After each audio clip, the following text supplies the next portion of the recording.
नमस्कार दोस्तों, मैं हूं सुरजीत चावला। आप देख रहे हैं वर्कर वॉइस .in। दोस्तों, आप में से जिन लोगों का भी सहारा इंडिया के अंदर पैसा फंसा हुआ है, इस जानकारी को पूरा देखेंगे, क्योंकि आपको बता दूं, आज से तकरीबन 3 दिन पहले ही MP हाई कोर्ट ने सहारा इंडिया प्रमुख सुब्रतो राय पे 5 लाख रुपए का जमानती वारंट जारी किया है। जिसके बाद अब क्या होगा, इसकी जानकारी आपके लिए लेकर के आया हूँ। न केवल इस पूरे मामले की जानकारी दूंगा, इसके अलावा आप में से जिन लोगों ने भी सेंट्रल रजिस्ट्रार के पास क्लेम भेजा है दिल्ली हाई कोर्ट के आदेश के बाद, वो इस वीडियो को पूरा देखेंगे, क्योंकि यह मामला भी उसी मामले से कहीं ना कहीं जुड़ा है। तो दोस्तों, अगर आप हमारे चैनल पे पहली बार आए हैं तो आपसे अनुरोध करूंगा कि पीछे जाकर के हमारे चैनल पे सहारा इंडिया वर्कर मजदूर के बारे में बहुत सारी जानकारी अपडेट की हुई है, जिसको आपको देखना चाहिए। और जो भी जानकारी आपको अच्छी लगे वो लोगों तक शेयर ज़रूर करेंगे, क्योंकि जब तक शेयर नहीं करेंगे अधिक से अधिक लोगों तक पहुंचेगा नहीं और ये मुद्दा नहीं बन पाएगा। इस बात को ध्यान रखें, इसीलिए मैं आप सभी को शेयर करने के लिए ज़रूर कहता हूं। तो आइए जानते हैं कि MP हाई कोर्ट ने क्यों ये वारंट जारी किया है और किस मामले में जारी किया है। आपको बता दूं कि मध्य प्रदेश हाई कोर्ट ने सागर निवासी विष्णु प्रसाद साहू, बागबाई साहू और श्रीकांत साहू की याचिका पर निर्देश जारी किया है।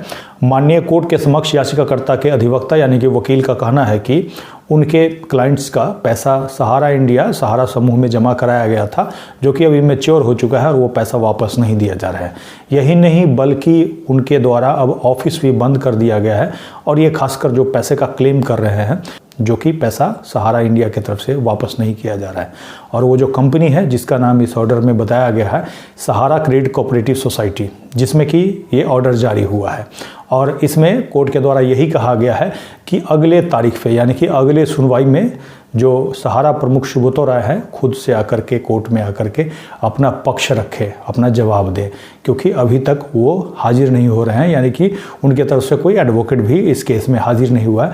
जिसके बाद माननीय MP हाई कोर्ट ने लखनऊ SP को निर्देश दिया है कि सहारा प्रमुख सुब्रतो राय से 5 लाख रुपए का जमानती वारंट तामील किया जाए, जिसकी जानकारी एक बार फिर से सभी न्यूज़ पोर्टल के द्वारा अपडेट किया जा रहा है, जिसमें अलग अलग बातें बताई जा रही है। लेकिन मैं आपको जो मुख्य बातें है वही बताऊंगा, और खासकर जिन लोगों ने सेंट्रल रजिस्ट्रार को क्लेम भेजा है उनके लिए ये जानकारी काफ़ी अहम है। भास्कर की रिपोर्ट के अनुसार याचिकाकर्ता का तकरीबन 25 लाख रुपया सहारा इंडिया के अंदर फंसा हुआ है, जो कि 2 साल पहले मैच्योर हो चुका है और उसके बाद भी पैसा उनका वापस नहीं लौटाया जा रहा है। याचिकाकर्ता के द्वारा पहले भारत सरकार के सेंट्रल रजिस्ट्रार के पास क्लेम किया गया था, लेकिन उसके बाद भी पैसा वापस नहीं किया गया, जिसके बाद याचिकाकर्ता ने MP हाई कोर्ट का दरवाजा खटखटाया।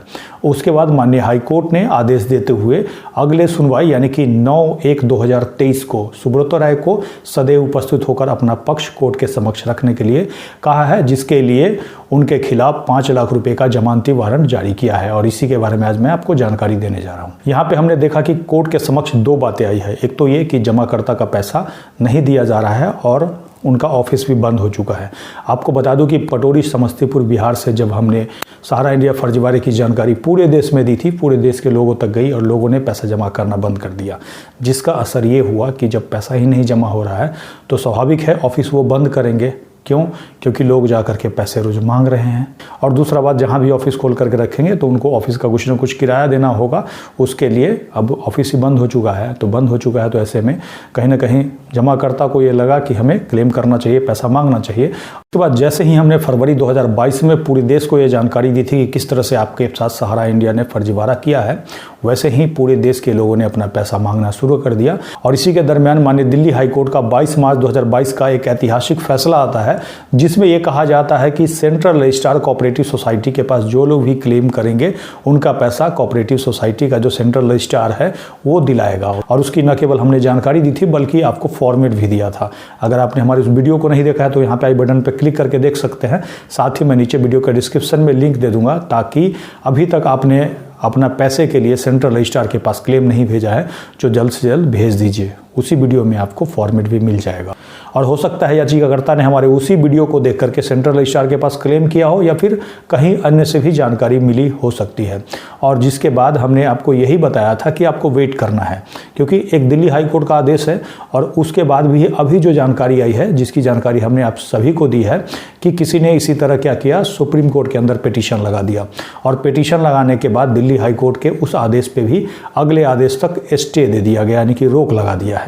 अगला जो आदेश है सुप्रीम कोर्ट का क्या आता है उसकी जानकारी आप कमेंट्स करके मुझे बताएंगे तो मैं देते रहूँगा।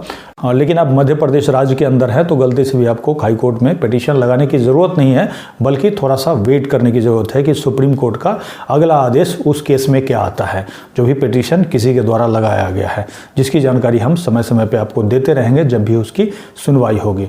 अगर आप हमसे पूछेंगे तो हम आपको यही कहेंगे कि अगर आपने सेंट्रल रजिस्ट्रार के पास क्लेम कर दिया है तो थोड़ा सा वेट कर लीजिए। और इसके साथ ही आप एक काम कर सकते हैं, अगर आप करना चाहते हैं तो हमने कुछ दिन पहले ही चीफ जस्टिस माननीय सुप्रीम कोर्ट को एक पत्र भेजा है, शिकायत पत्र है, उसका नमूना भी आपको दिया है। आप चाहे तो उसको भेज सकते हैं, उसमें 30-40 रुपया खर्च आएगा, लेकिन उससे क्या होगा, बहुत सारे जब कंप्लेन उनके पास पहुंचने लगेंगे तो वो विवश हो जाएंगे कि इस मामले को भी संज्ञान में लेना चाहिए। और हमारे उस वीडियो को आपने नहीं देखा है जिसमें हमने फॉर्मेट दिया है तो यहाँ पे आई बटन पे क्लिक करके देख सकते हैं। साथ ही उसी वीडियो के डिस्क्रिप्शन में आपको उस एप्लीकेशन का फॉर्मेट मिल जाएगा जो कि हमारे www.workervoice.in पे अपडेट किया हुआ है। अब अगर आप कमेंट्स करके बताएंगे तो मध्य प्रदेश हाई कोर्ट के द्वारा अगले डिसीजन में क्या आता है उसकी भी जानकारी मैं देते रहूँगा। दोस्तों ये जानकारी आपको कैसी लगी नीचे कमेंट्स में लिख करके जरूर बताएंगे। फेसबुक पे देख रहे हैं तो पेज को लाइक करेंगे, यूट्यूब पे देख रहे हैं चैनल को सब्सक्राइब करेंगे, वीडियो को अधिक से अधिक शेयर करेंगे ताकि अधिक से अधिक छात्रों तक ये जानकारी पहुँच पाए। इसके साथ ही विदा लेता हूँ, जल्द ही एक नई जानकारी के साथ मिलते हैं। धन्यवाद।